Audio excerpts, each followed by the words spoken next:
পেশাগত দায়িত্ব পালনের সময় ফিলিস্তিনের অবরুদ্ধ গাজায় ইসরায়েলের বর্বর হামলায় ৫ সাংবাদিক নিহত হয়েছেন। একই সময় অন্য আরেকটি শহরে ইসরায়েলি হামলায় নারী ও শিশুসহ নিহত হয়েছে আরও ২৩ জন।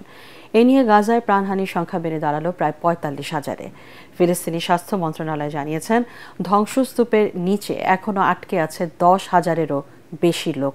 আরও জানাচ্ছেন আশিকুর রহমান।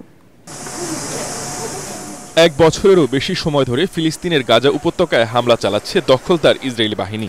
স্থানীয় সময় বৃহস্পতিবার বিমান হামলায় প্রাণ হারিয়েছে ৫ সাংবাদিক। ভূখণ্ডটির একটি হাসপাতালের পাশে প্রাণ হারান তারা। এই ৫ সাংবাদিক ফিলিস্তিনের আল কুদস টুডে চ্যানেলে কাজ করতেন। নুসেইরাত শরণার্থী শিবিরের কাছে অবস্থিত আল আওদা হাসপাতালে এক অনুষ্ঠানের খবর সংগ্রহে গিয়েছিলেন তারা। এ সময় তাদের সম্প্রচার গাড়ি লক্ষ্য করে বিমান হামলা চালায় ইসরায়েলি বাহিনী। হামলার পর সোশ্যাল মিডিয়ায় ছড়িয়ে পড়া ফুটেজে একটি গাড়ি আগুনে পুড়ে যেতে দেখা যায়। গাড়ির পেছনে বড় লাল অক্ষরে প্রেস শব্দটি স্পষ্ট বোঝা যাচ্ছিল।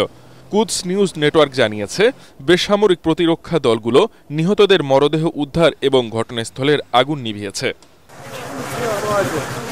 এর আগে বুধবার গাজা ভূখণ্ডে ইসরায়েলি বর্বর হামলায় আরও ২৩ ফিলিস্তিনি নিহত হয়েছেন।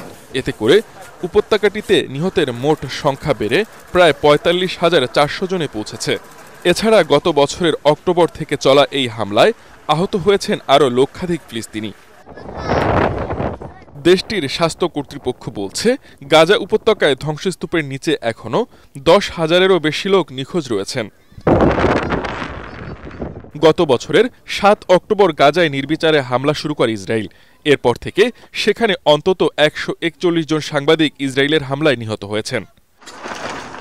আশিকুর রহমান, এটিএন বাংলা।